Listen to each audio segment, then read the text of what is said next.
É que as pessoas às vezes exageram e levam para os extremos e dizem, olha, então, inclusive um espírito me falou e com muito respeito eu discordei, e que até as perguntas que eu vou fazer já estão escritas. Uhum. Pode ser verdade isso que ele falou, mas num nível mais próximo de Deus lá, né, está escrito. Uhum. Mas assim, na nossa realidade, eu imagino que sou eu que estou escolhendo essas perguntas. Uhum.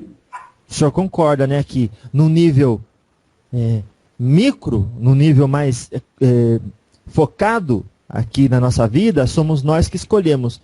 E lá, no nível macro, mais compreensivo, é a divindade direcionando os nossos caminhos.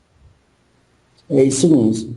Entendi. Então, eu vou responder porque a menina não, você vê, ela não entendeu ainda. Então vai lá. Eu preciso ter uma paciência. Ela não entendeu o livre-arbítrio ainda. Tá? Vou explicar de uma outra forma. Explica. Porque às vezes alguém que está ouvindo também não entendeu. Vamos dizer que a pessoa entrou dentro de uma igreja evangélica. Tá? Uhum. E ela não consegue albergar, porque já está escrito no diário de bordo dela, porque provavelmente ela deve ter feito muita coisa errada na outra vida, através dos conhecimentos dela magísticos, né? Ela fez muita coisa errada. Então, no diário de bordo está dizendo assim, ó, você vai estar condicionado a um segmento, tá? Que não vai evoluir o seu mental, algo mais dogmático. Então, ela vai ser realmente uma seguidora de Jesus e não vai ampliar isso, não vai ampliar o conhecimento dela. Tá? Por essa razão, vou explicar agora para a menina, que eu já falei isso para ela uma vez. Existe toda, nesse formato aí que vocês imaginam da evolução, existe também hierarquias. Porque quando vocês desencarnam, vocês de repente não podem ir para uma elevação maior.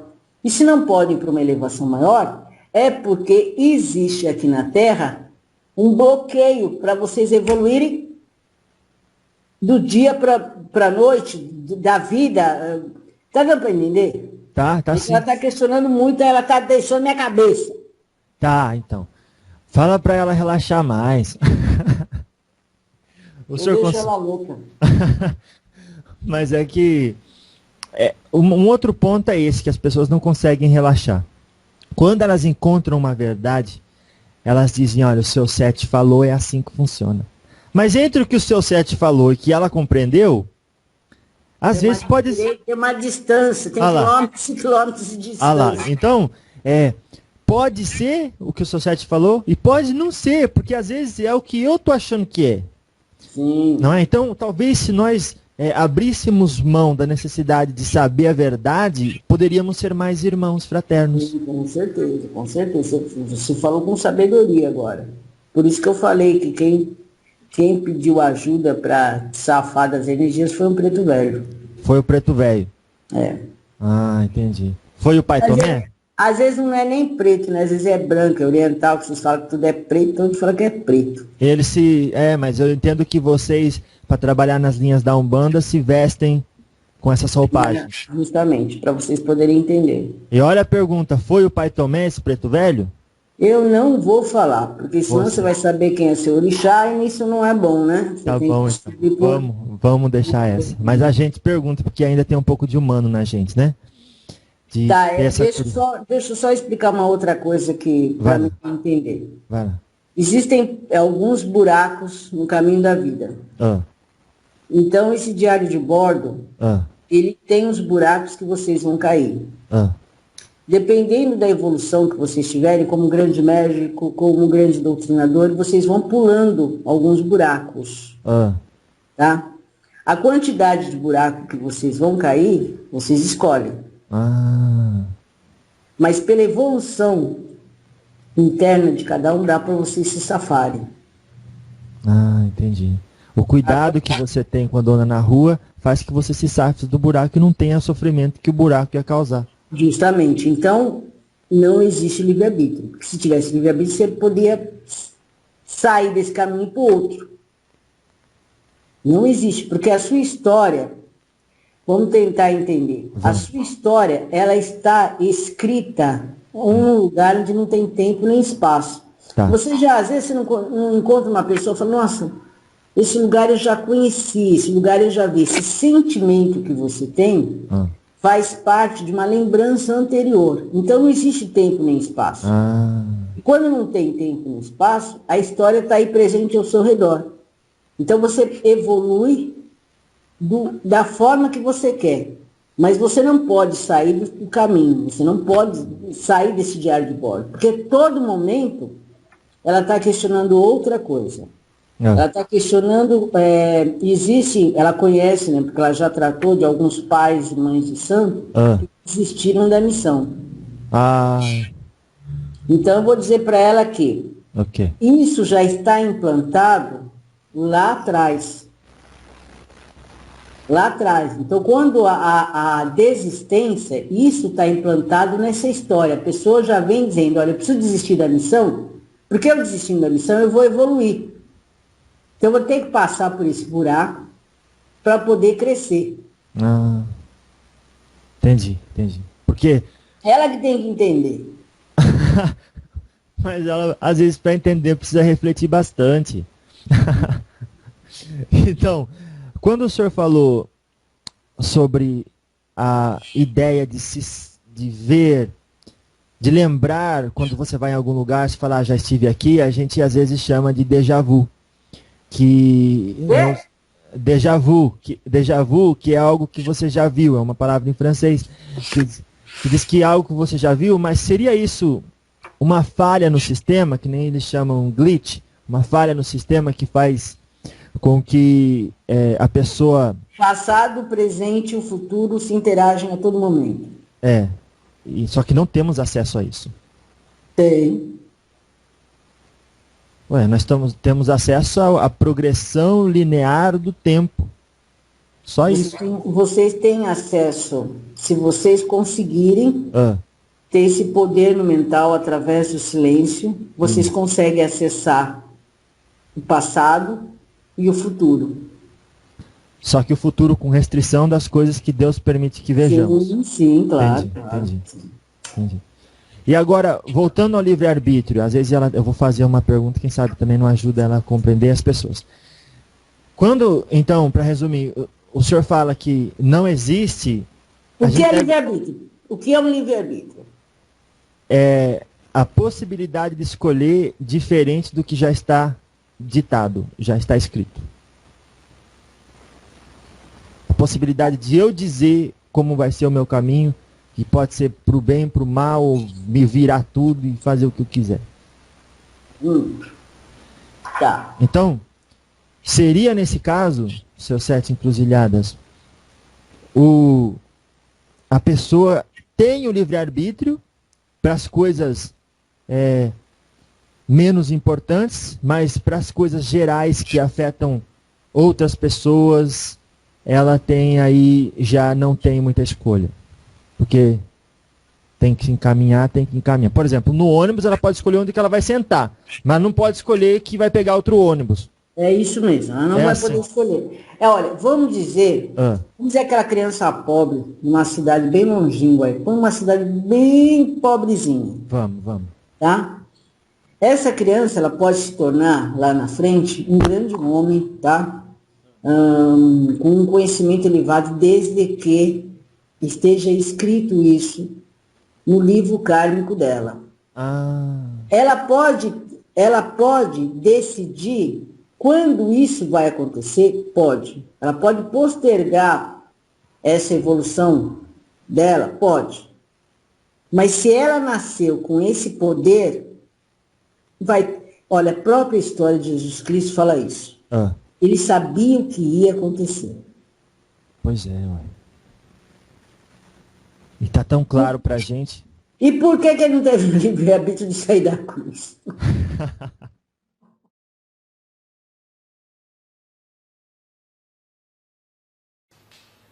Mesmo que ele seja chefe de falange. Ele pode ser chefe de falange, o médium que incorpora pode ter terreiro, a média pode ter terreiro, pode ser quem for. Chegou aqui dentro da minha casa, eu sou o eixo maior, eu sou o maioral, tem que se reverenciar.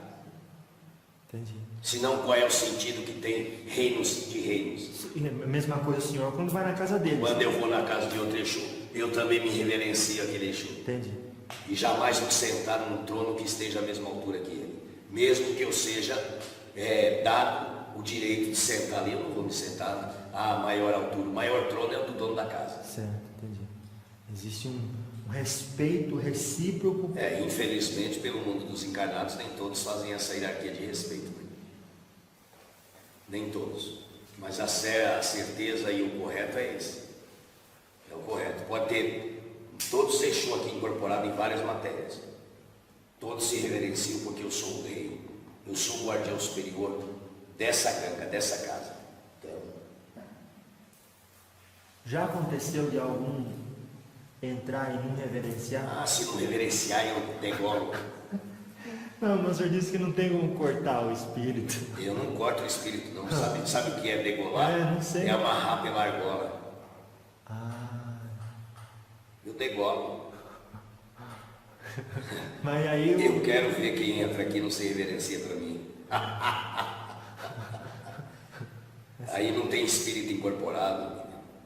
Se um espírito está incorporado, ele sabe que é o dono da casa, ele se reverencia. Se ele não se reverenciar, é a matéria que está com pura hipocrisia do quê? Tá certo. De brincadeira que não está incorporado com nada. Tá certo. Agora, para aprendizado, eu entrei aqui. Como que seria uma forma respeitável de entrar aqui na casa do senhor? Você entrou, você pediu licença, ajoelhou aí, ficou fazendo suas palavras. Quando eu cheguei em terra, você me saudou em pé. Você tem que se reverenciar, você tem que me saudar abaixado de joelho no chão. Porque eu sou superior a você. Sim, senhor. Fala. Entendeu? Isso que é bom saber. Toda casa que você for, você não tem igualdade com a divindade. Você tem que entender que você é subordinado àquela divindade.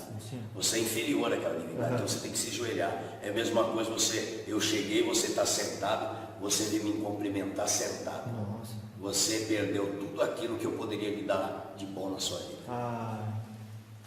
Entendeu? Entendi.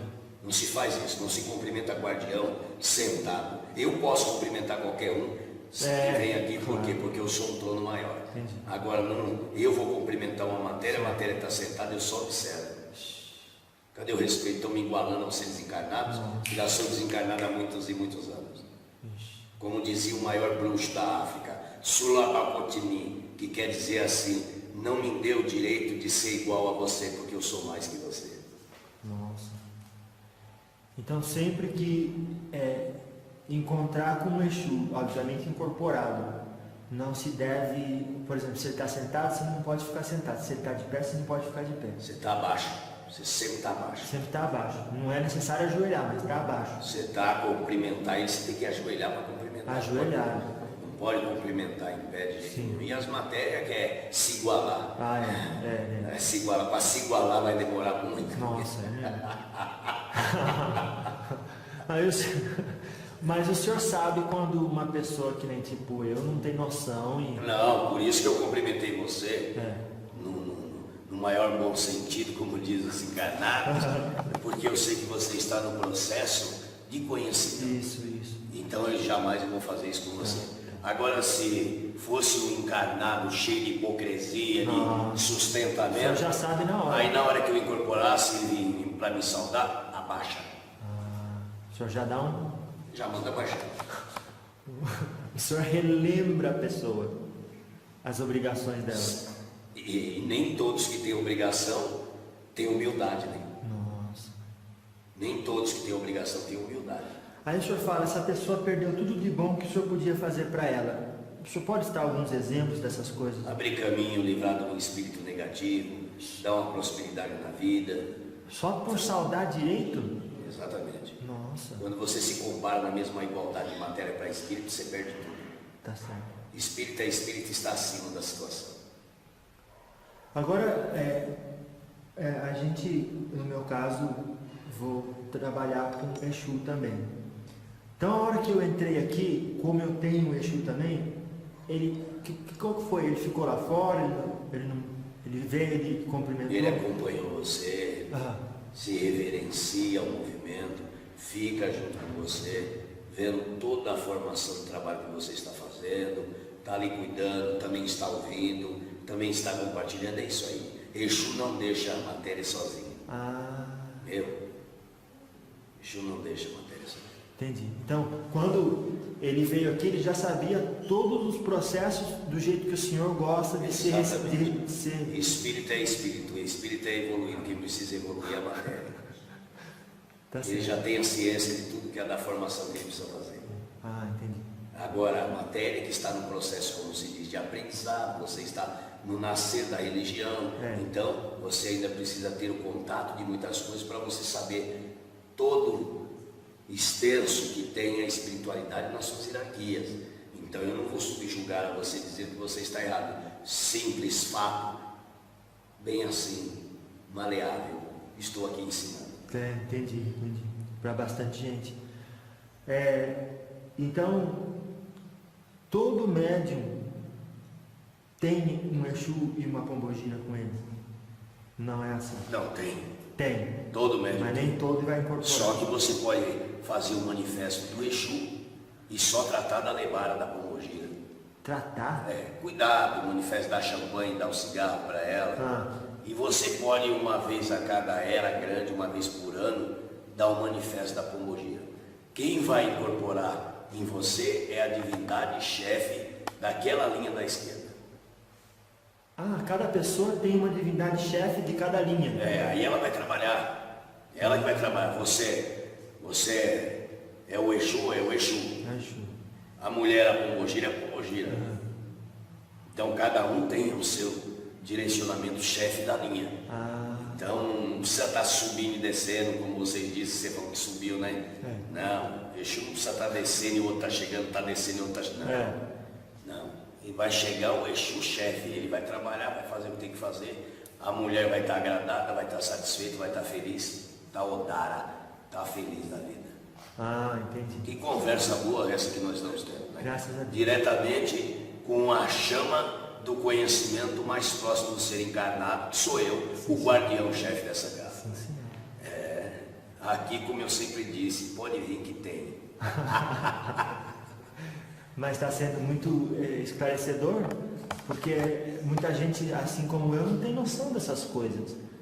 E a gente lê muita literatura que fala umas coisas que aí a gente sabe falar, é assim mesmo. Por exemplo, Exu, as pessoas às vezes acham que Exu se casa com pombogira ou que tem algum tipo de relacionamento. A junção da união cósmica, ela é um fator agregado que realmente existe. Um homem não anda só e uma mulher também não anda só. Então o senhor tem uma pombogira aqui com o senhor? Eu tenho mais de 27 pombogiras comigo. Não, mas assim, que é a esposa, assim, é só uma. Eu tenho uma mulher que me acompanha. Isso. Uma pombogira que chama Maria Padilha. Maria Padilha. Essa é a pombogira que me acompanha nos meus tronos. Essa é a pombogira. E quando todo Exu tem uma? Todo Exu tem sua pombogira. E esse, por exemplo, esse que trabalha comigo, ele tem a sua pombogira. Tem sua pombogira, né? E é essa que vai incorporar se eu for médium de pombogira também, ou como é que funciona? Mas quem vai incorporar é o Exu. Ele abre linha uma vez por ano para a pombogira trabalhar. Uma vez por ano. Tem outras casas que o homem pode trabalhar com pombogira toda vez que tem gira de esquerda. Entendi. Isso Aqui, vai da casa. Vai da casa. Tá. Aqui não. Aqui o senhor não deixa. Não. Aqui não. No meu reinado não, meu compadre. Entendi. Aqui não. Aqui homem se traja de homem e fêmea de fêmea. Não, mas olha, quando a gente fala de um outro Exu e fala o nome dele, o senhor já, porque lá no templo onde eu vou, a gente trabalha com o seu Giramundo. O senhor conhece esse espírito específico? O seu Giramundo é um Exu, rei guardião de trono, chefe de legião, onde qual o Exu assistido por ele, também é o seu treme-terra. Esse é um Exu que compartilha o reino de todas as ações aonde o Giramundo trabalha. Giramundo, ele é um Exu que presta serviço para Xangô. Entendeu? Nossa. Isso aí Todos os Exu eu já tenho conhecimento. Todos. Mas é muita gente.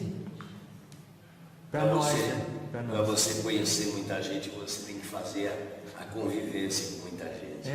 E eu tenho feito muita convivência. O reino de um Exu é muito longe do reino de outro Exu? Alguns, como vocês dizem, diziam os mais velhos passados, algumas léguas. Para o senhor chegar no reino do outro Exu, o senhor tem que fazer uma ligação primeiro, ou como é que é? Eu tenho uma tropa, eu tenho uns cavaleiros que trabalham comigo. O senhor manda alguém. Aí eu mando um dos meus cavaleiros até o reino do tal Exu, avisando e levando uma encomenda minha, que no tal determinado tempo eu vou me adentrar sobre aquele reino. Nossa.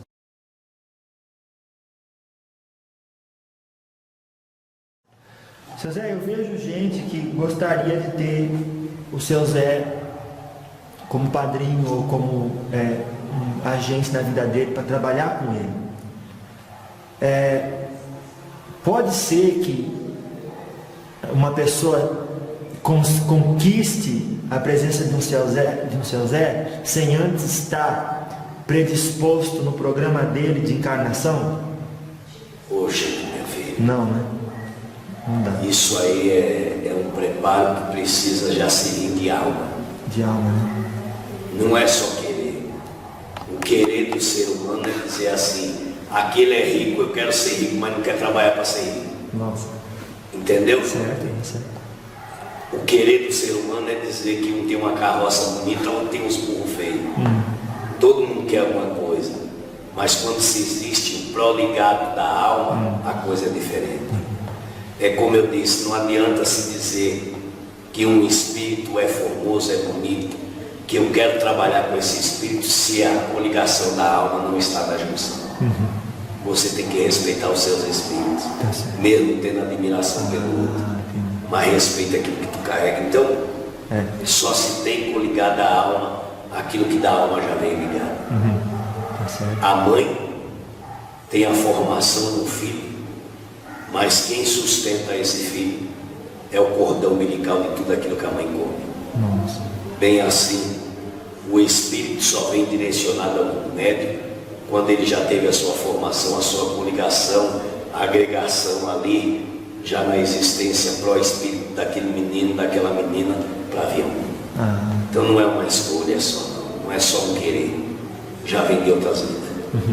Antes o senhor falou que às vezes as pessoas se perdem na Terra porque elas ficam apegadas a um desejo. É como se o desejo fosse uma coisa negativa ou ruim. O senhor pode explicar isso? Poxa, como você bem disse aí para mim, seus é positivo e negativo. Isso. Existe uma colocação que às vezes você tem um desejo de uma coisa que não é sua. E aí quando você deseja o que não é seu, você está sendo errado. Agora, quando você se deseja a si próprio, obter aquilo que de permissão foi dado para você, a coisa é mais leve. Entendeu? Não? Às vezes tem pessoas que vivem o tempo todo que tem no mundo para viver, desejando o que é dos outros. Mas era seu ou era dos outros? Era seu ou você quis tomar de alguém? Então isso é indesejável, não é? Pelas leis espirituais isso é indesejável. Mas como no mundo está assim, o ser humano só deseja mais o que é do outro do que o que é de si próprio. A sua farda, a sua roupa já não tem mais importância. Quando você olha para o outro e diz, mas você está bem vestido, hein? Você já começou. Aí você já deixa de olhar para você e dizer, graças a Deus, a Nosso Senhor confia que Ele está bem trajado, eu também estou vestido daquilo que de merecimento eu tenho.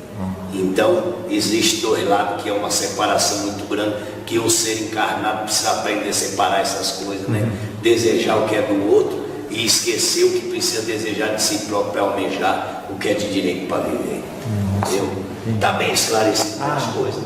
Está ensinando você bem também as coisas? Está bem esclarecidinho com as perguntinhas que você veio fazer? Nossa, sim senhor. Está saindo satisfeito daqui, meu filho? Muito satisfeito, seu Zé.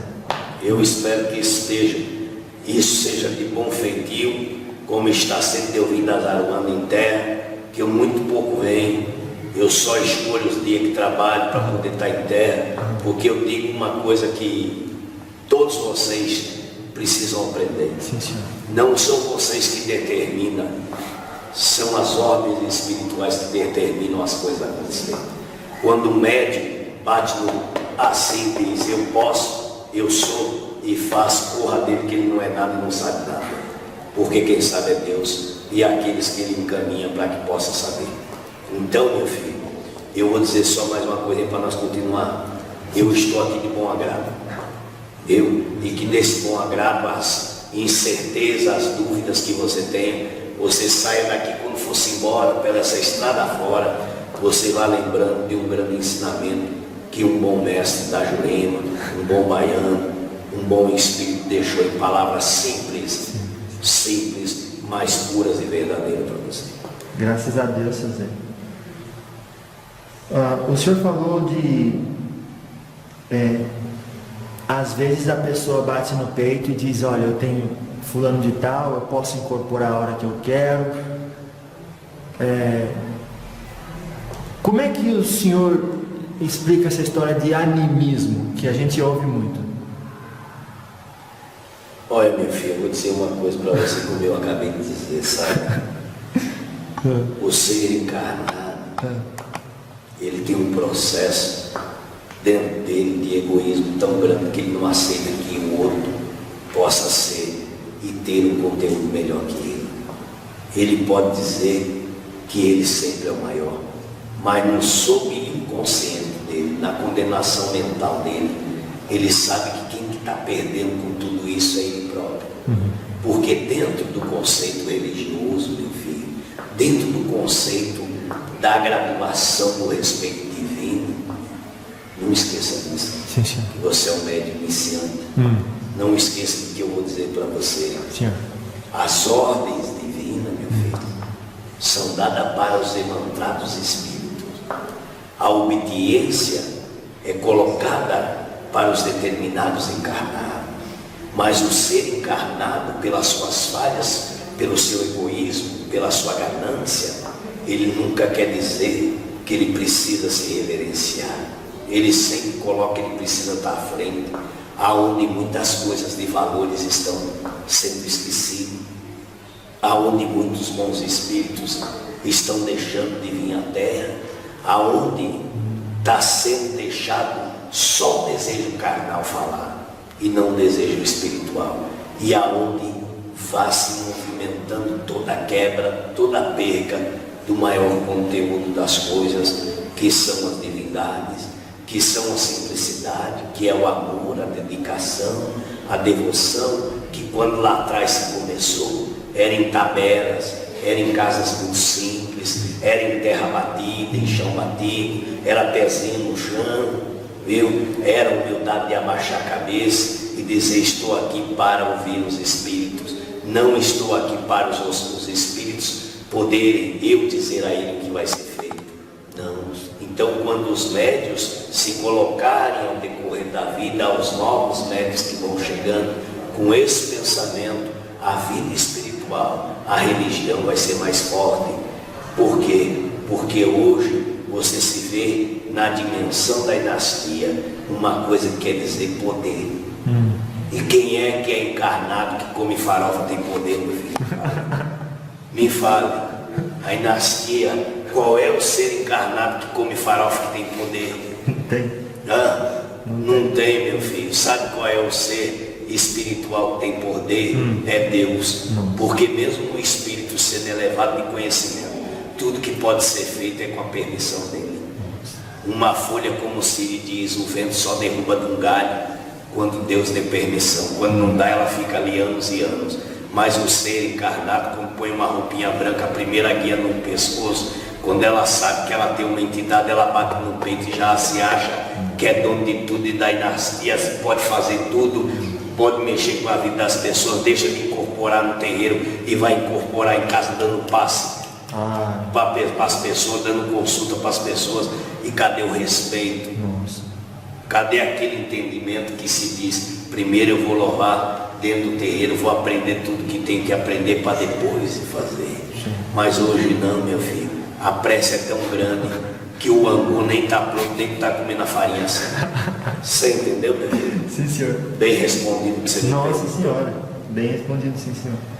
Então, como é que a gente cura isso, seu Zé?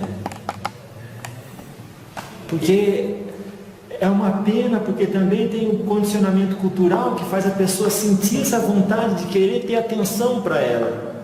Que a gente que é da Umbanda, a gente quer ajudar o irmãozinho. Poxa, meu filho, ajudar o seu irmão é uma necessidade, como você me disse isso, não, né? Sabe qual é a necessidade, qual é a ajuda que você pode dar ao seu irmão?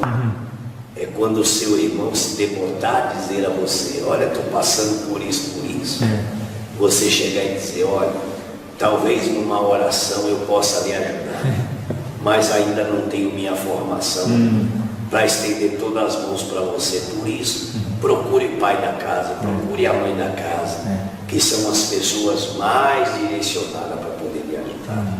E isso se perde quando um irmão vê o outro chegar e dizer, olha, estou passando por isso.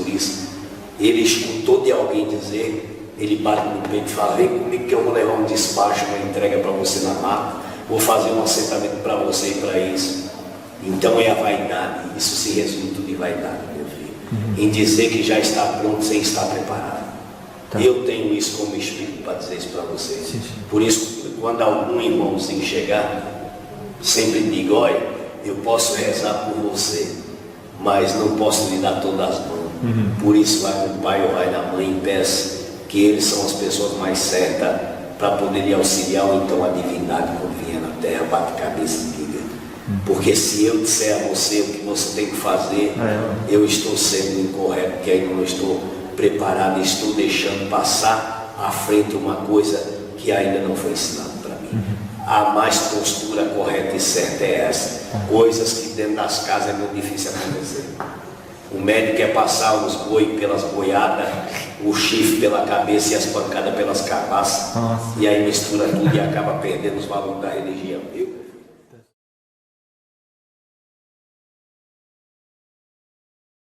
Vai dar de cada um. Quando Mas tem não uma é- pessoa, pai, que cobra por um trabalho na Umbanda, primeiro que ele não está fazendo Umbanda, mas os espíritos ajudam, mesmo nesse caso? Bom, meu filho, existem muitos espíritos que no momento que eles são invocados para trabalhar, eles primeiramente ao chegar no médium, eles exortam. Eles explicam que Umbanda não foi feita para cobrar, né? Feita para caridade.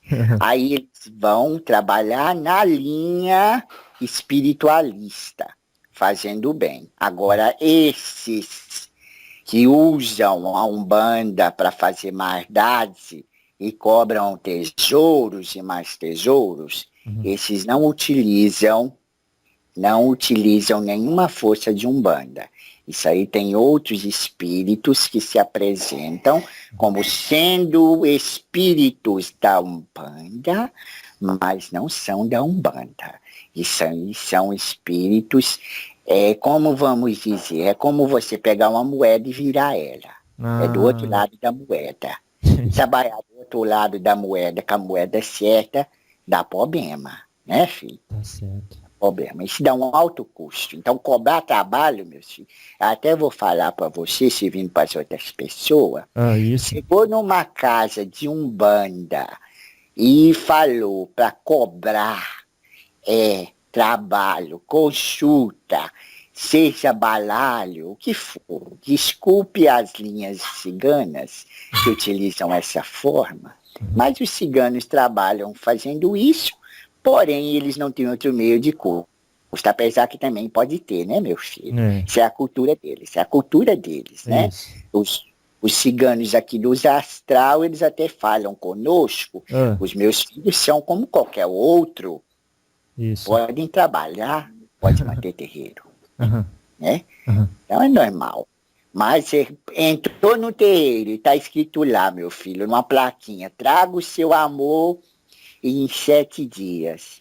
Meu filho, diga a essas pessoas que não entram nesse terreiro. Não entram, não entram, porque ali ela pode trazer sim a pessoa até amarrada em 7 dias. Mas meu filho não é amor, é maldição. Aí é 70 vezes 7.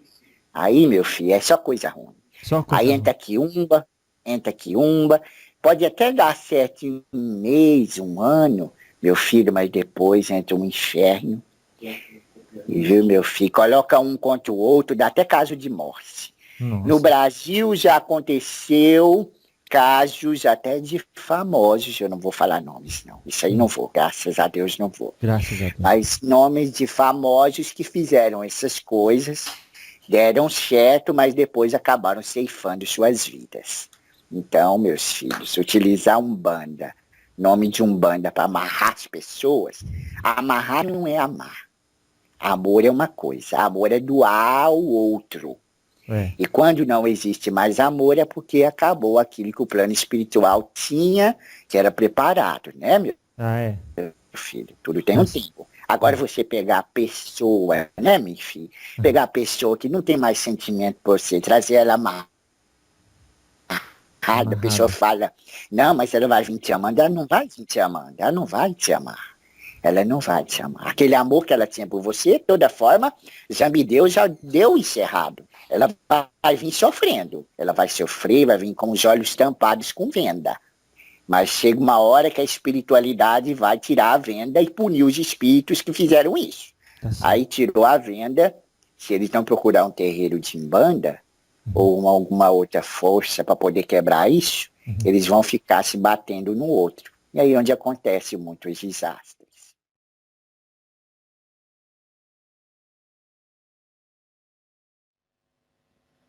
Ô, dona Rosa, o que acontece quando uma pessoa finge estar incorporado com a dona Rosa? A senhora fica sabendo? Eu fico, filho. Eu fico sabendo. Às vezes o que acontece, filho, é que nós respeitamos o livre-arbítrio. Ah, o livre-arbítrio. Isso, o livre-arbítrio. Obrigado. Não. Porque a gente, você sabe que aqui fala uma outra língua que não é aquela que você está falando, isso, né? A gente gosta de deixar claro, assim, todo mundo vai sair daqui com mais responsabilidade, né, do que entrou. Porque senão ela fala diferente, eu não entendi, então agora eu não preciso, né? Não tenho responsabilidade, mas é que é pra ter mesmo, né? É isso. Então. Bom, filho, o que a gente procura respeitar aquela liberdade que tem o filho, né? Então, o que acontece? Ele vai dar, talvez vai cheirar, mas cheira o tempo todo. Fica ali girando, né? Vai ter que cheirar até cair no chão, se ele quiser. Mas não vai dar certo, filho. Então, o Exu, Pombagira, ou aquela entidade de luz vai ficar do lado. Talvez já tenha encostado nas costas, mas não vai ficar dentro dele. Entende? E se o caso é bastante grave, já quando o médium já fica desequilibrado, o que mais nós podemos fazer é falar nos seus ouvidos, na sua mente, pela telepatia. Claro. É isso. E se já o ori está muito fechado, nós temos que dar lugar a outra entidade. Porque não podemos fazer nada, porque a vontade do médium não é ter confiança em Exu, não é ter confiança em Pombagira, não é entregar, fazer direitinho as coisas debaixo da lei do Pai Ogum, a lei de Olorum, de Deus, de Oxalá. Não é fazer isso, fazer as coisas direitinho. Por isso, filho, não tudo o que reluz é ouro. Tá certo. Bonito, muito bonito. Porque é assim, filho. Só Deus conhece as verdadeiras intenções do coração, mas mas não vai enganar as entidades, hein? Tá certo. Nenhum ser humano, filho, vai enganar-nos. Nenhum. Porque nós vemos, nós somos espíritos. Claro. Nós podemos estar aqui e estar de lá, não ao mesmo tempo em todos os lados, hein? Não é assim. Mas, por exemplo, agora já falamos, se vocês ficam sabendo quando uma pessoa, por exemplo, finge estar incorporada. Então a senhora disse que sim, ficam sabendo, mas a senhora me perdoe aqui a nossa tecnologia, viu?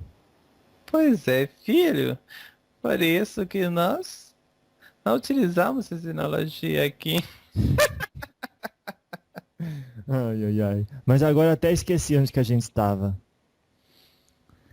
Olha. Opa, filho. Tá, já sei, lembrei. A gente estava falando aqui das pessoas que fingem estar incorporados.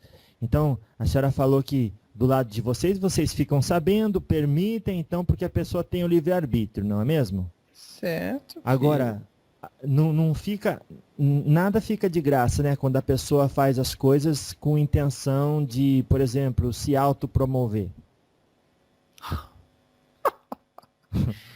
Não, filho. Nada.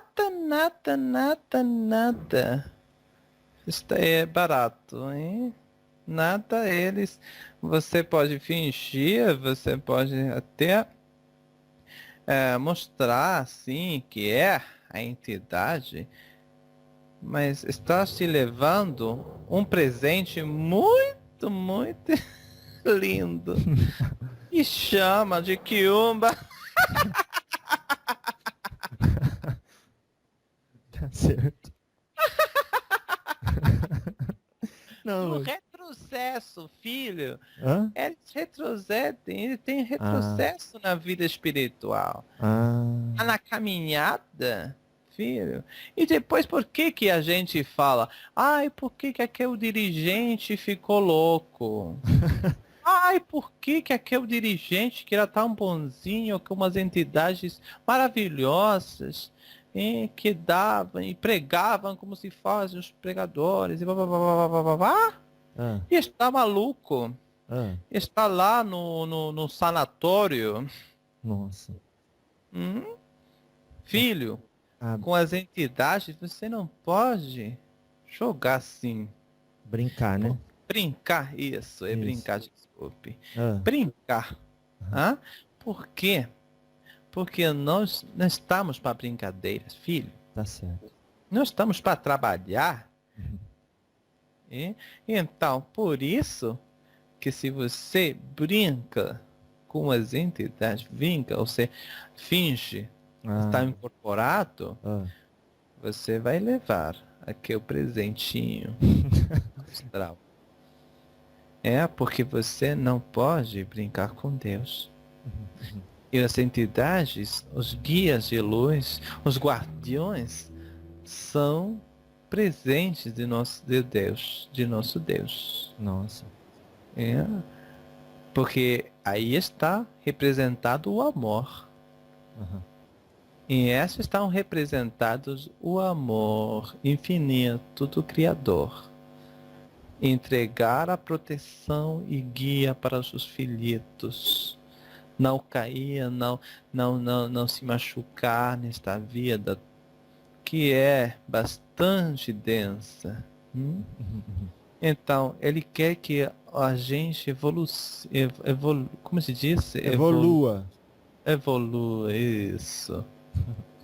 Isso, filho. Então,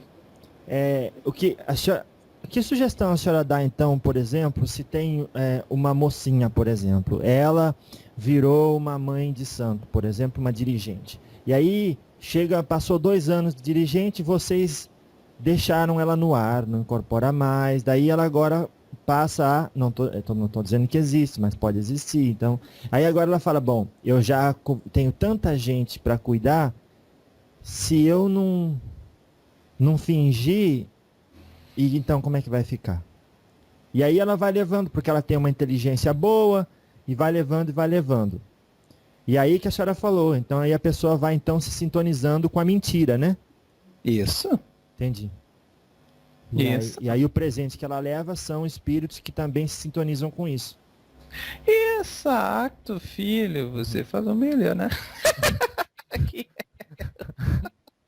Não, é só para fazer, né, bem didático mesmo, né? Porque Isso. a senhora já viu, já aconteceu isso? De um dirigente, porque se uma pessoa se torna um dirigente de Umbanda, é porque tinha a missão, não é? Sim, filho. Então, por que foi abandonado? Por quê? Porque todos os dias Aham. temos que ficar fazendo oração. Ah, É isso que os dirigentes têm que fazer oração. Tem que pedir para os orixás e os guias de luz aham. que tenha sempre presente a cabeça deles, Ah, que seus pensamentos sempre sejam puros. Porque nenhum dos encarnados está livre de fazer isso, filho. ah. Quando chega aquele sentimento de superioridade, que em mim não vai me passar isso, por favor, que isso. Ah. É aí onde você já está caminhando um caminho que não é firme. Ah. Por isso que todos os dias tem que fazer uma oração. Não viver como, por favor, filho, que a vida é bonita para ser desfrutada. Não viver que eles tá tudo fechados, como os monges, como os padres, né? Aham. Que eles não desfrutam. Bom, eles dizem que não desfrutam. Eles desfrutam muito. Bom, eu não estou para falar dos padres. Tá só... É engraçadinho, só, sem falta de respeito, né? tá certo. Mas, puxa, tem que só dedicar com o estudo e tem que dedicar com a oração, filho. Só uns minutos pode fazer isso. Não vai atrapalhar a vida toda de vocês se faz isso. Tem que pedir misericórdia. Misericórdia. Hein? Que não aconteça isso com você. Por isso que os filhos sempre estão pedindo isso. Que, por favor, o estudo seja as coisas importantes que você tem que fazer no dia. E a oração também. Ah, Tá entendendo? sim. Então a senhora quer dizer... Ou aquela mulher que falou. Sim, ela falou que as suas atualizações de vírus estão sendo atualizadas. A senhora está com vírus?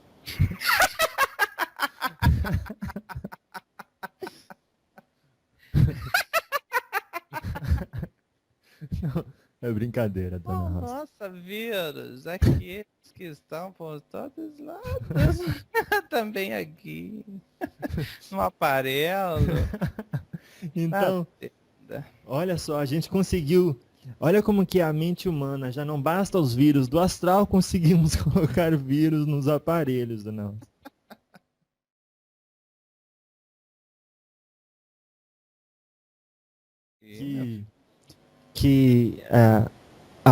O tal do orar e do vigiar é alguma coisa bem séria.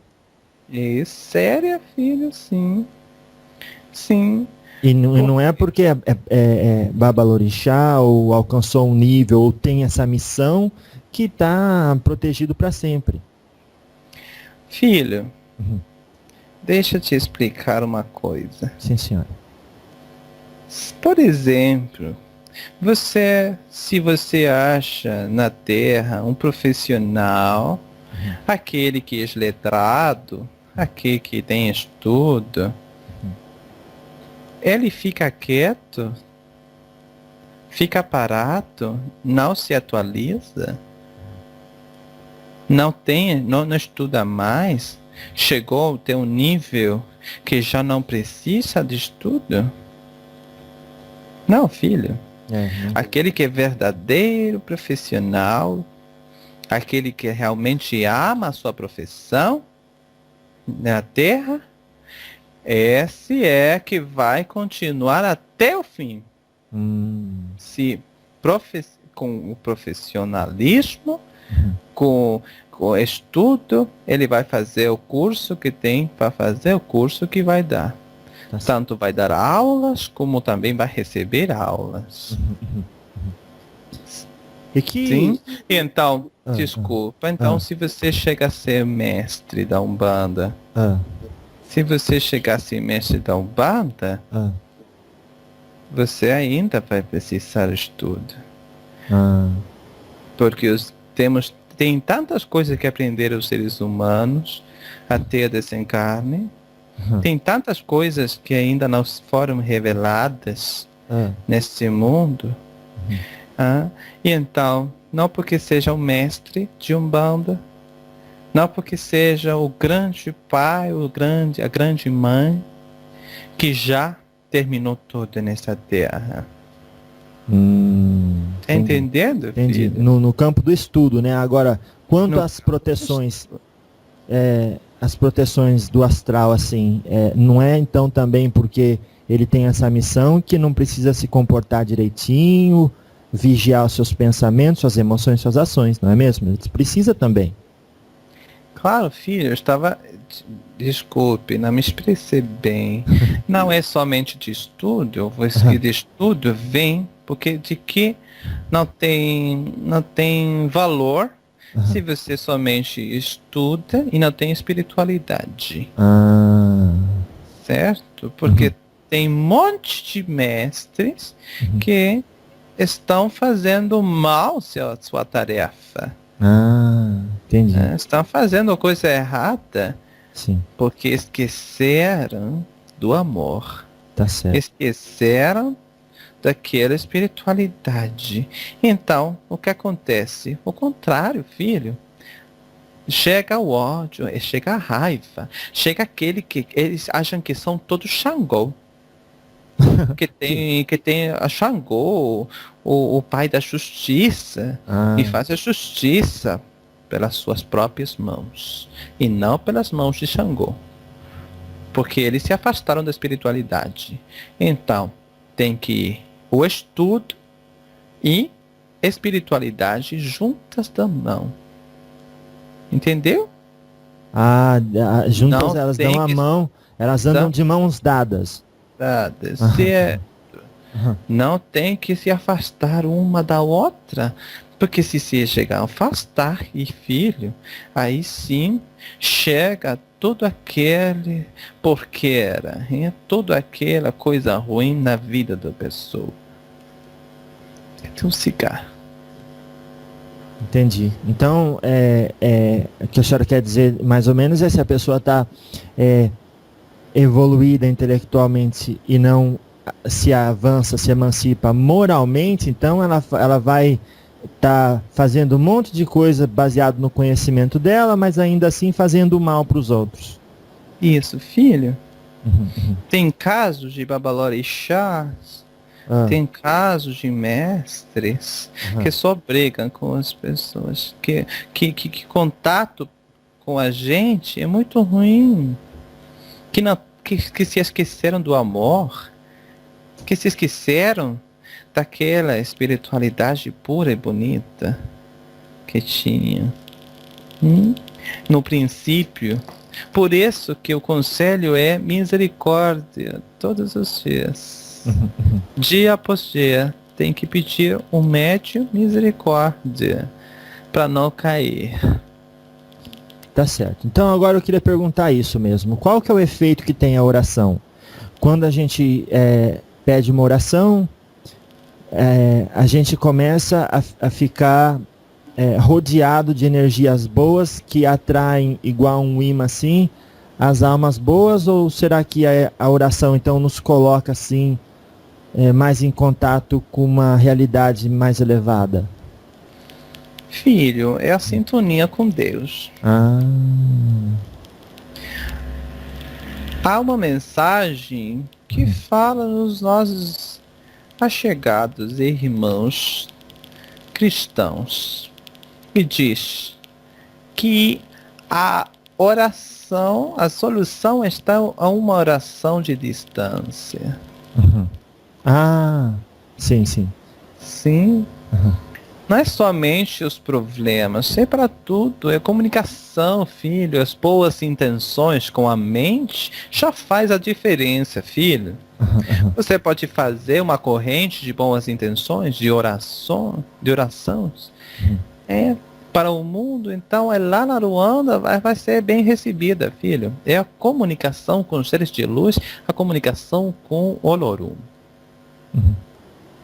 Entendeu? Claro, tem que fazer a oração, mas também tem que ter o comportamento reto, né? Porque não adianta eu fazer a oração, tá bom, eu fiz uma oração com fervor, eu sei que vai funcionar, mas eu não preciso ficar com uma atitude bonita e sensata. Pois claro, filho. Tá certo. Então a senhora falou isso, anda de mãos dadas. Filho, a transformação na vida, na caminhada espiritual, vai ser progressiva. Uhum. Filho, não temos que também ser assim, tão negativo com aquele filheto, tão reto com aquele filheto que chegou faz 3 meses, Tá. faz pouco tempo que está na Umbanda, que ainda não conhece bem as coisas que estão acontecendo, qual é que é a doutrina, e tem costumes do mundo, né?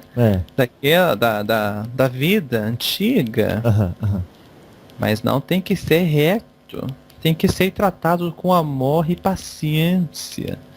A paciência tem que ser o melhor o melhor, assim, contato com aquelas pessoas, filho.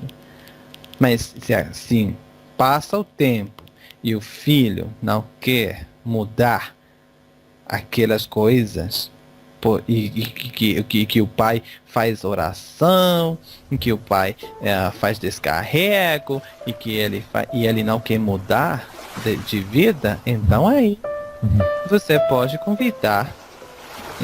Aí tá a porta aberta, filho. Vai embora. Entendi. Vai embora. A senhora já teve que dar, a gente chama esporro, mas chamar a atenção de pessoas porque o comportamento dela estava atraindo problema para a vida dela? Isso quer dizer que já, né? Claro. Claro, tá certo.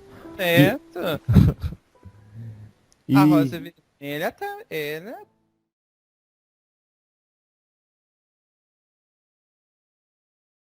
Claro, também porque as coisas que acontecem na Umbanda, antes elas são decididas no astral, né? Ninguém chega aqui e fala, olha, eu vou fazer e vai dar certo.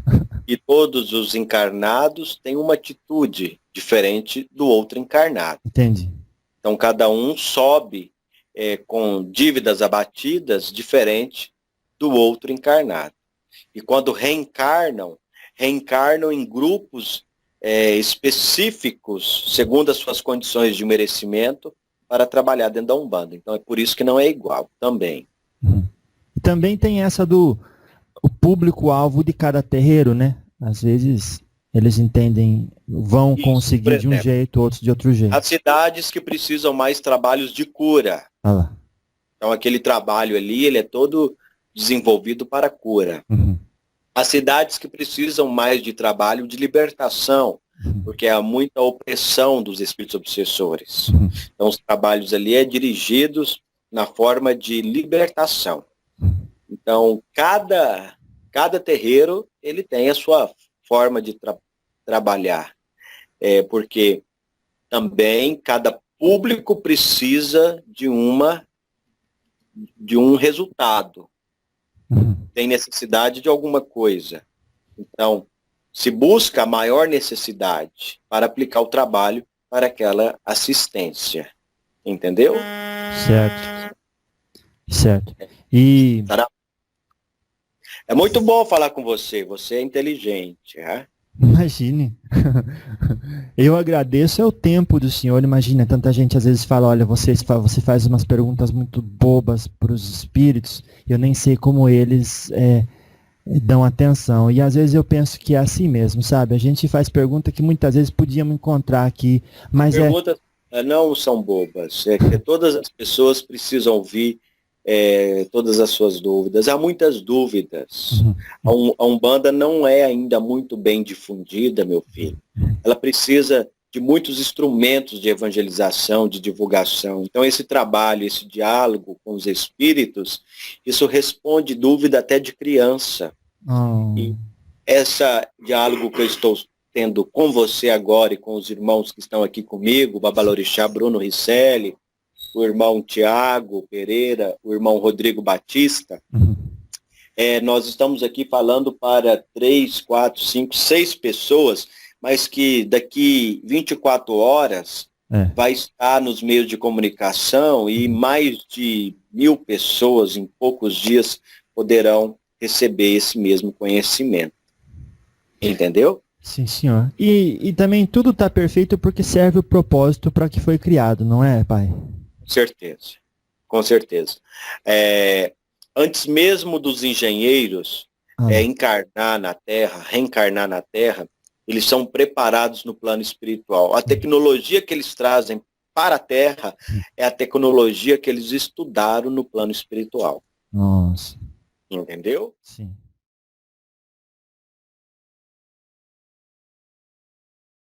Bom, fechamos esses parênteses. Vou voltar agora para o parênteses maior da pergunta 800 do Livro dos Espíritos e terminar de ler aquela resposta.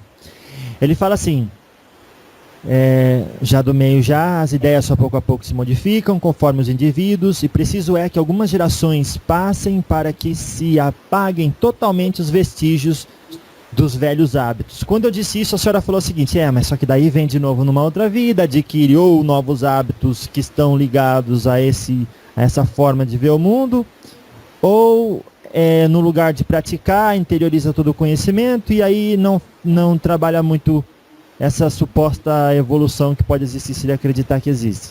Tá. Vamos resumir essa resposta aí. Vai lá. Essa resposta aí apresenta a possibilidade de que esse estado humano melhore. Isso. Com base na crença de que há estados melhores. Isso. O ser humano vai chegar um dia num estado em que ele não roube, ele não mate, ele tenha consciência ecológica, ele desenvolva uma política limpa e transparente, que as pessoas se amem, que as pessoas sejam caridosas, sejam bondosas. Só que quando todo mundo for assim, cadê o pobre? Cadê o assassinado? Cadê o roubado? Para que vai ser caridoso se ninguém precisa de caridade? Para que vai ser bom se ninguém precisa de bondade? Compreende que não tem possibilidade de a dualidade produzir algo não dual. Assim como maçã não dá pera. Dualidade começa, dualidade termina. Começa e termina dentro da unidade, que é a única coisa que é real. Compreende, irmão? Isto é a crença de que a humanidade, com esta estrutura psicológica, com esta estrutura material, com essa disposição, vai chegar num estado melhor. Só que vai ter sempre mente dizendo não tá bom. Vai ter sempre mente dizendo não é assim. Vai ter sempre mente dizendo precisa ir mais um pouco para frente. Compreende? Mas isso tudo é a brincadeira. Isso é produto do esquecimento. Isso tudo está aí para que o corpo se ocupe de alguma coisa, enquanto a alma faz o seu trabalho, comunicar a lucidez à matéria que esqueceu o seu estado perfeito.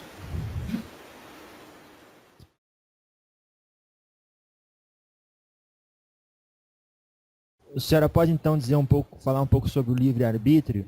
Porque tem gente que diz o seguinte, e inclusive no Livro dos Espíritos dá uma ideia sobre isso, que temos o livre-arbítrio antes de encarnar. Então decidimos as provas que passaremos, e enquanto encarnados, então vamos apenas decidir como reagiremos a estas provas, e dessa forma nos avançaremos, não expondo-nos às nossas vicissitudes.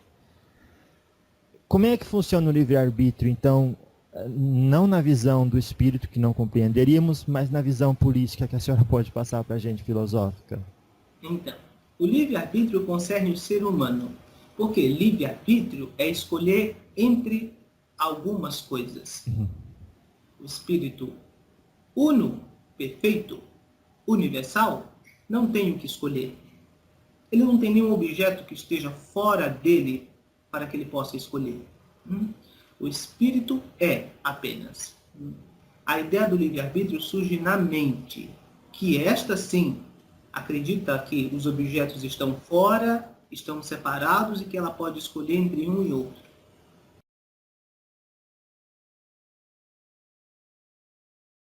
Ah, sim, entendi. Então esse trabalho e esse esforço que o senhor se refere é o trabalho e esforço da reforma íntima. A reforma íntima, sim, filho. Por mais que o cavalo não compreenda o que está fazendo, mas tenha a certeza que está fazendo bem, acompanhada por um guia espiritual e por um guia terrenal, filho, assim vai dar certo o mesmo, por mais que o cavalo não compreenda ainda. Entendi. Agora, o senhor usou uma palavra chamada oferenda na nossa conversa. Fazer oferenda para o guia. O que é uma oferenda, caboclo pedra preta? Energia, filho. Energia. Tá. E como é que usa isso? Para que usa? Para muitas coisas. Como eu falei já. Para libertar. Para abrir o caminho. Para fazer segurança da vida dos cavalos. Das pessoas mesmas. É energia, filho. É energia, mas também é simbólico, filho. Porque a gente, filho, compreende que a gente tem que ver para criar. Ainda fica com essa consciência. Então, o dia que a gente não precise ver para criar, aí vai mudar tudo isso. Aí não vai precisar de oferenda. A gente somente vai se conectar com o guia, com a espiritualidade, com Deus mesmo, e vai trocar sua vida. E você vai convertir pouco a pouco num ser de luz. Para a boca, boca, pedra preta. Tá, entendi. É porque a gente fica pensando, no universo já tem tanta energia, e os caboclos conseguem, com o seu entendimento da natureza e das ervas, acumular tanta energia para usar para o que quiser, que é compreensível esse lado que o senhor falou, que é para ajudar na fé, né, como um símbolo. Mas por que vocês precisam da energia de uma oferenda, que me parece uma coisa tão pequena, comparado com a habilidade que vocês têm de pegar da própria natureza? Mas, filho, nós não precisamos. O que precisa são as pessoas. Por isso eu falei que é um símbolo. Um símbolo que tem energia, sim. Mas o que precisa é a pessoa. Entendi. Então... Você pode olhar, filho. A gente que faz coisas ruins, para fazer um dano, para fazer uma maldade, para fazer explotar algo, filho. vai conseguir muita fundaga, muita pólvora, como fala. Aham. E depois vai atirar e vai frotar tudo. Compreende? Da Aham. mesma forma, da mesma maneira, filho, a pessoa que faz o bem, seja para ela, seja para outras pessoas, vai ter que juntar muitas coisas positivas. Aí é onde eu falo que a oferenda é importante.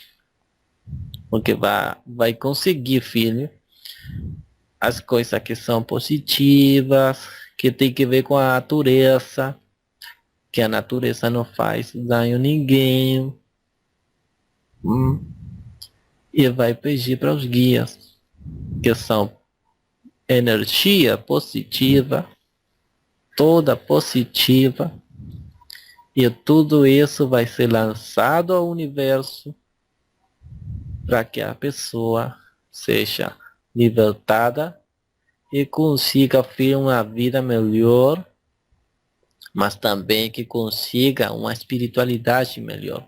Porque a pessoa não vai ser feliz, filho, se somente vai procurar a oferenda para fazer a abertura de caminho e não a abertura para ter uma caminhada espiritual boa. Entendi. Ah, muito bem. Então, não se faz oferenda para agradar os guias ou ser ajudado por eles, né? É mais... Não entendo, filho. Então, não se faz oferenda para agradar os guias, como muitos pensam, e nem para ser ajudado por eles, porque nós já somos ajudados pelos nossos guias e já os agradamos quando praticamos o bem, não é mesmo? Também, filho, também. Mas pode fazer oferenda para agradecer aos guias, como símbolo, filho. Ah, tá. Como símbolo para eles mesmos, filho. Um símbolo de agradecimento. Ah, Tudo entra por seus olhos. Acalma seu coração. entendi.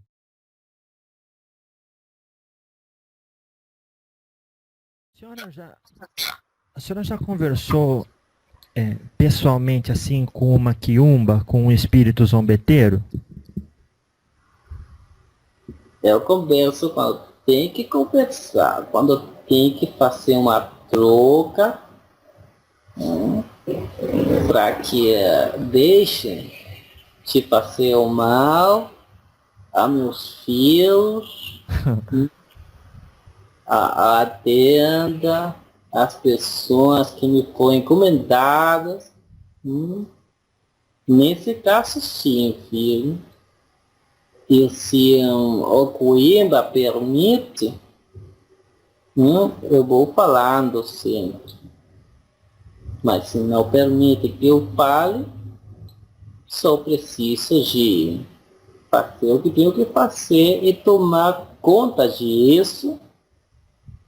E com licença da Mayansá, manejar o fogo e queimar todas as coisas que o Coimbra fez, e levá-lo, queira ou não queira, para o lugar que lhe corresponde pela afinidade para sua evolução. Ah, entendi.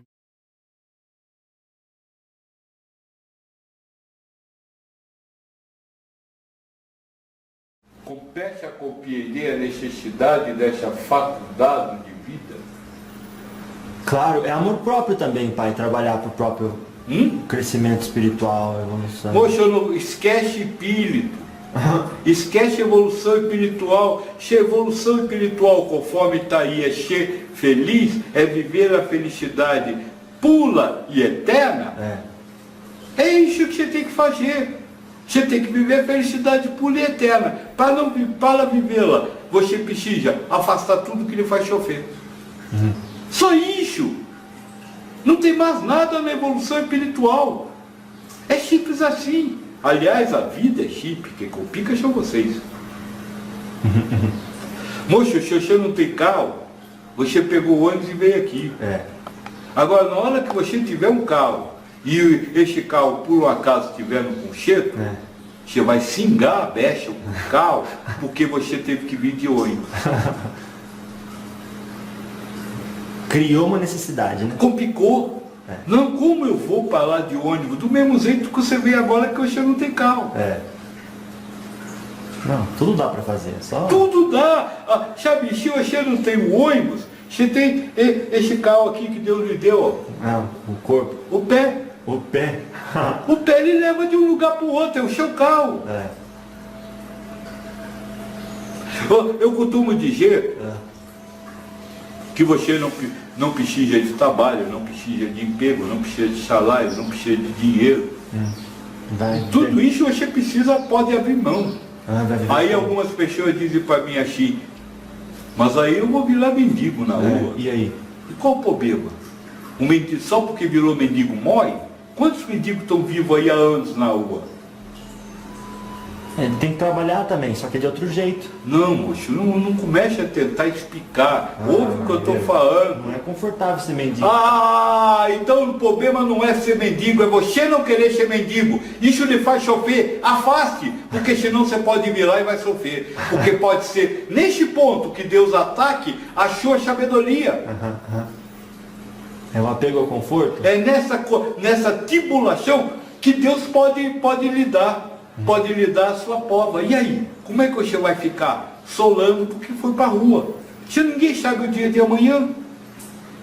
Não, tudo bem se acontecer, mas não vai deixar de trabalhar para virar mendigo. Não, porque eu estou dizendo que não precisa. Mas as pessoas não concebem como pode não precijar. Elas transformam isso em obrigação e tem que ter. E quando você cria um tem que ter, Deus vai criar uma tribulação para mostrar a você que não precisa. Que você continua vivo mesmo não tendo aquilo. O mundo é engraxado. O mundo e a religiosidade é engraxado. Se um ladrão entra na sua casa e rouba as suas coisas, como é que você se sente? Tipo pelado assim, sabe? Sem roupa. Não, leva suas coisas da sua casa. Então, você se sente vazio, né? Com raiva dele. Tá. Não é isso? Você sente que você perdeu. Você sente que lhe foi tirado algo importante, não é assim? Mas o que Cristo ensinou ao moço rico? Vai e doe tudo que é seu aos pobres. Mas falou, eu não. Pois é, sabe o que é o ladrão? Instrumento de Deus para fazer o que você não quer fazer. Vai voltar no estuprador, quer ver? Não, hoje eu não vou falar do estuprador. Mas o ladrão é o instrumento que Deus usa para você fazer o que Cristo mandou você fazer e você não tem coragem de fazer. Não, o senhor não está incentivando. Você que se diz cristão.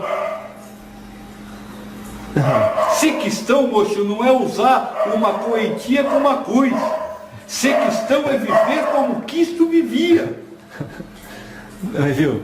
O senhor não estaria incentivando um pouco a pessoa a roubar? Para dizer, não, eu estou ajudando você. Se todo mundo vai nessa onda, pai... Moço, isso aqui é o quê? Prova. Uma encarnação. Isso, de prova. A encarnação é individual. Ou seja, só vai lhe acontecer a tribulação que você precisa. Tá. Você acha que você pode ser roubado se não precisar você passar por um roubo?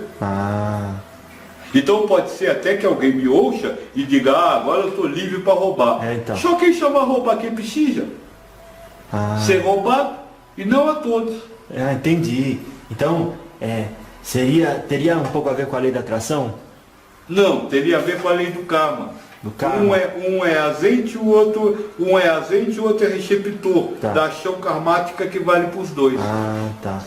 Então tem um certo número de pessoas que vai estar disponível na vibração dele para ele poder ir lá então e vai ter um certo número de espíritos, não pessoas, que servirão a Deus como instrumento para zelar a ação karmática que todos precisam. E vou lhe dizer uma coisa. Vamos ver. Muitas vezes são espíritos mais puros do que daquele que foi roubado. Nossa.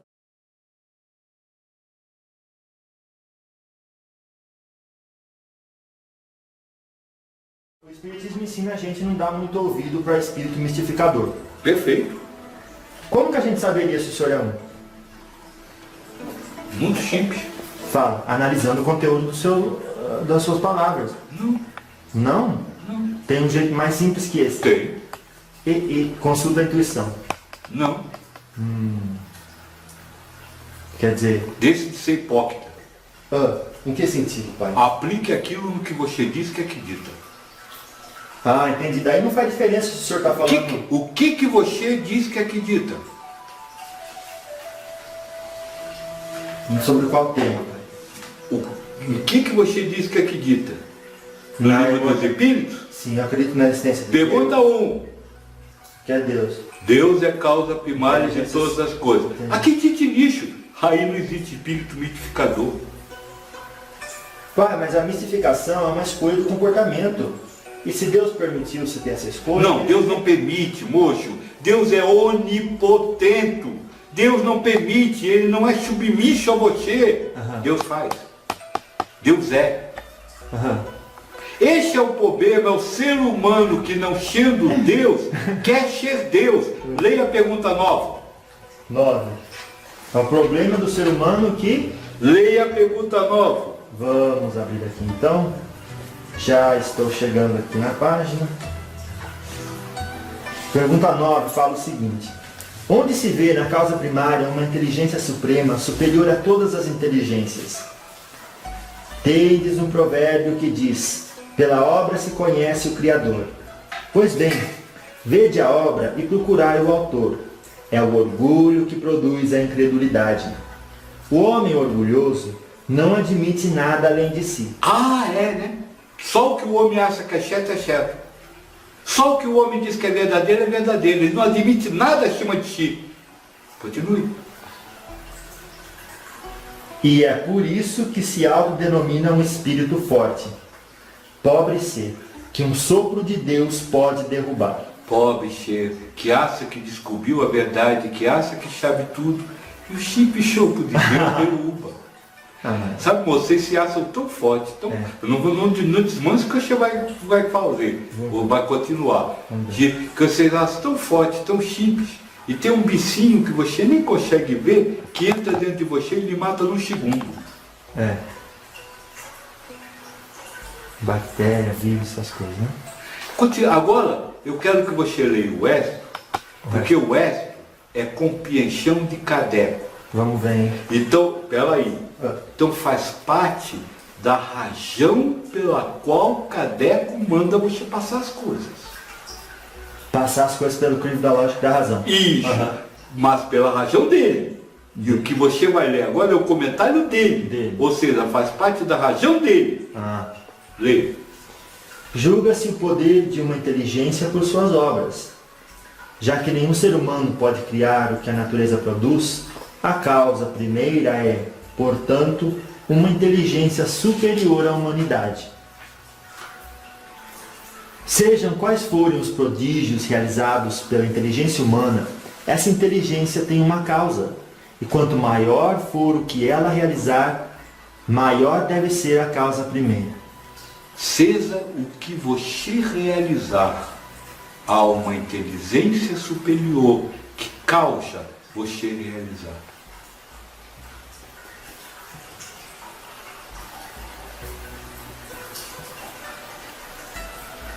Vamos continuar aqui. Não, pode parar. Já está na hora? Não, mas aí você vai para outra pergunta, porque essa pergunta acaba aí, deu um comentário, né? Não, tem mais um pedaço. Então, vai. É essa inteligência a causa primeira de todas as coisas, qualquer que seja o nome pela qual o homem a tenha designado. Então, Deus, Jeová, quis, Senhor do Universo, não importa o nome que você dá, foi isso que causou.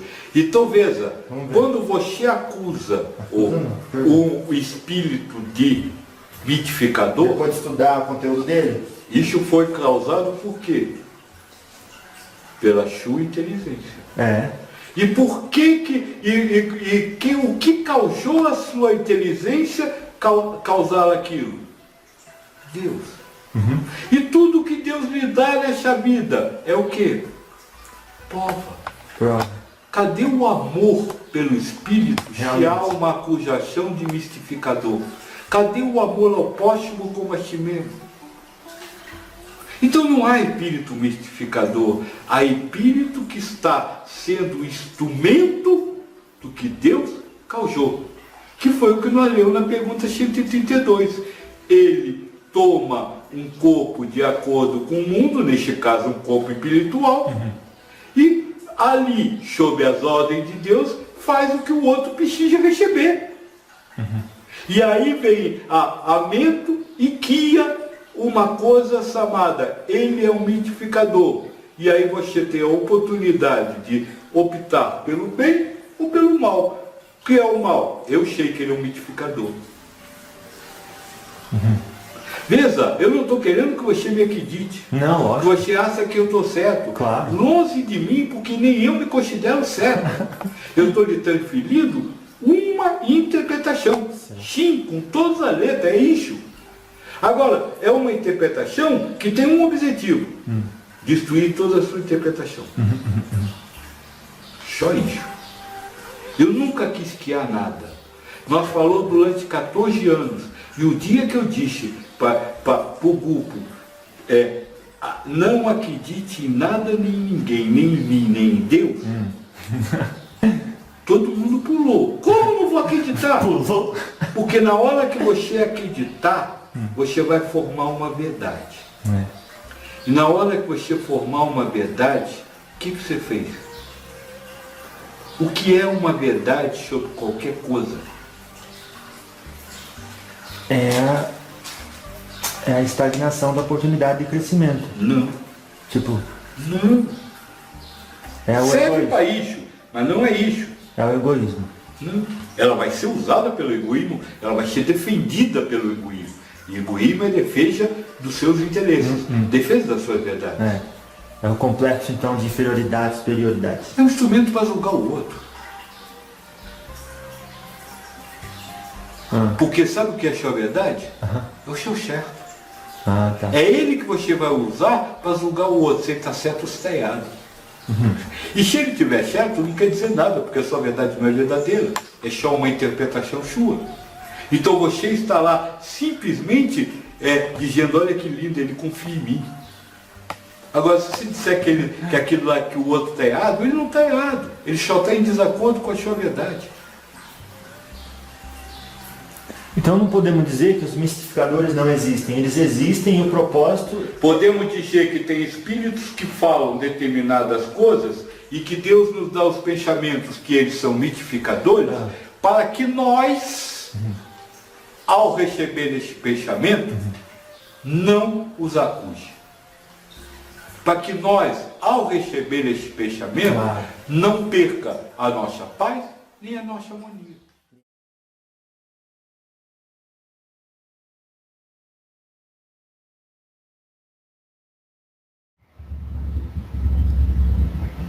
O senhor desencarnou por volta de 1920, é isso?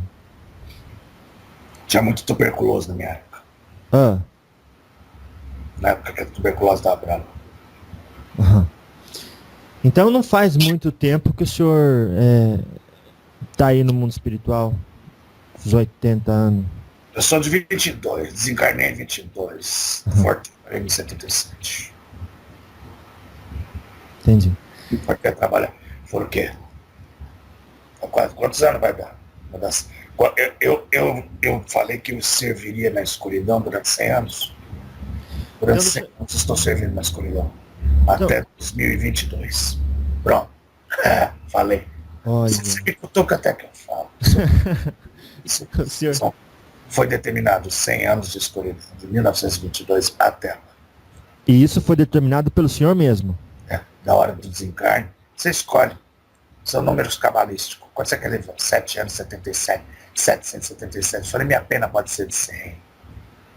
Isso que eu falei de 22. De 22 até 77, eu fiquei só na escuridão. Só que o tempo para nós é diferente do tempo de vocês. Para uns significa mais, para outros significa menos. São 55 anos. E aí eu peguei agora, de 22 até 2022. Se eu quiser, eu posso ficar mais. Mas eu me determinei a ficar 100 anos na escuridão.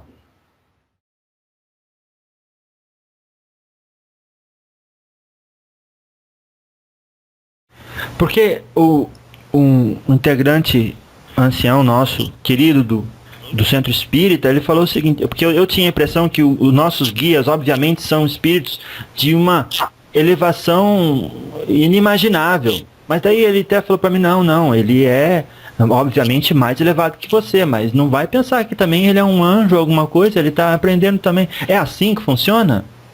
Sabe aquela criancinha que está começando na escola e aquela professora? Aham. Nós é só o professor. Daqui a pouco vocês vão ser que nem nós e vai saber mais que nós. A gente só canta e cuida. A gente cata cada uma das mostardinhas e vai cuidando. Aí vocês crescem. Conforme... E muitos ficam maior que nós. É assim, passe adiante. Então, como um exemplo, o meu guia espiritual, ele é um professor num nível onde eu ainda sou um aluno. Isso é assim. Amanhã você pode ser professor. E professor melhor que seu professor, porque seu professor já vai estar em outro ponto. Quando o professor ensina, venceu já a validade dele. Entendi, aí ele já tem que aprender para ensinar de novo. Aí vai se graduando. Graduação. Tudo na vida é graduação e merecimento.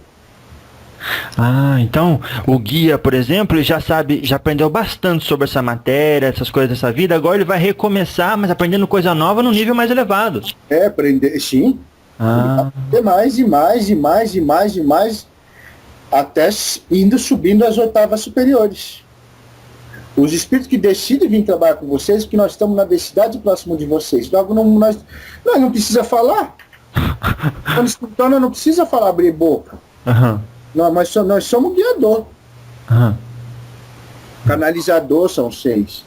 Para frente, você vai sentir a mudança, com essa mudança de planeta, essas coisas que vocês falam, porque as coisas, vocês vão ficar muito mais mental. O preto velho não vai ter que falar, me traz o meu cachimbo. Você vai saber que eu quero meu cachimbo. Vai traduzir para a linguagem de vocês.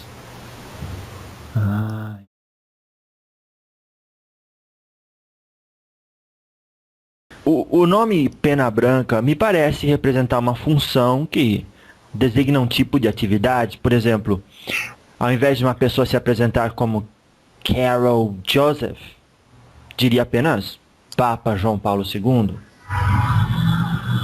Isso procede, no caso do senhor, seria mais o nome Pena Branca seria mais uma forma de definir uma função, de que necessariamente dizer o seu nome, quem o senhor é, já que outros também se apresentam assim? O que importa se eu fui João, Pedro, Maria, Antônio? Isso não tem importância nenhuma. Quando dentro da Umbanda, quando você trabalhar na linha de caboclos, significa que você escolheu uma linha energética para trabalhar, que normalmente é uma linha associada à cura e também à coragem para debelar as dificuldades da vida. Então essa é a linha energética em que nós trabalhamos. Pena Branca, porque minha linha energética é a linha de Oxalá. Oxalá. É um dos 7 orixás da Umbanda. Assim como você vai ter o Pena Verde, que trabalha na linha de Oxóssi, Pena Azul, que vai trabalhar na linha de Oxum, e assim por diante. O que é orixá? Desculpa aí a ignorância. Orixá, do ponto de vista da Umbanda, são as energias primordiais que trazem vida até vocês. São os intermediários que vêm lá vamos dizer assim, da fonte de tudo que é, para trazer vida para vocês. É o que dá a assinatura energética de vocês, filho. Normalmente você vai sempre ter um orixá masculino e um feminino. Então, justamente essa linhagem genética, porque isso está escrito na sua genética, vai se manifestar através de hábitos, dos arquétipos que você traz referentes a esses orixás. Recomendo que você estude os orixás de Umbanda, filho, para entender melhor. Claro, claro. Então, obrigado. Então, resumindo, pena branca é a descrição de uma linha de atividade, uma função exercida por aqueles que estão dispostos a trabalhar dessa maneira. Exato, é um papel. É um papel. Então, essa ideia de dizer que o pena branca... Mas entenda que para, vamos dizer assim, a população mais carente ou menos culta, menos desenvolvida intelectualmente, é importante que eles tenham um arquétipo de um índio forte, um pai bondoso, né, que vai poder lhes dar segurança, que vai poder lhes abraçar, lhes acolher. Né? Então, os arquétipos não são escolhidos à toa, né? Eles têm uma representação simbólica. Tudo na vida é símbolo, filho. Você atribui símbolos a tudo, você atribui significados a tudo. Então, tudo que foi pensado não foi pensado de forma aleatória. Claro. Tudo existe uma razão, né? E tudo isso está evoluindo. Né? Então, o senhor não é necessariamente um índio mexicano? Não, nem índio nem mexicano. Não, agora sim, porque o senhor está no mundo espiritual, mas eu digo a sua última encarnação no planeta Terra, se é que o senhor se encarnou aqui. Já encarnei nesse planeta mais de 150 vezes, filho. E na maioria delas o senhor foi índio, ou na última foi índio, como é que... Não importa, filho. Então quer dizer... Não é relevante. O que é relevante é o grau de aprendizado que esse processo encarnacional trouxe para você. Ah, entendi. Você sabe quantas encarnações você teve? Não faço ideia. Provavelmente mais de 50, talvez mais de 100. Em média, a humanidade encarnada tem mais de 50 encarnações, filho. Porque a história de vocês começa muito, muito tempo atrás. Tem pessoas encarnando aqui há 400 mil anos. E ainda não saiu dessa, que a gente chama de roda de Sansara. Então, estamos no momento de resgatar os filhos que querem voltar para casa, né, filho? O planeta Terra se encontra no momento de transição, passando de um mundo de provas e expiações para um mundo de regeneração, segundo o Espiritismo. E o senhor confirma essa informação? Depende do que você considera planeta de regeneração, filho.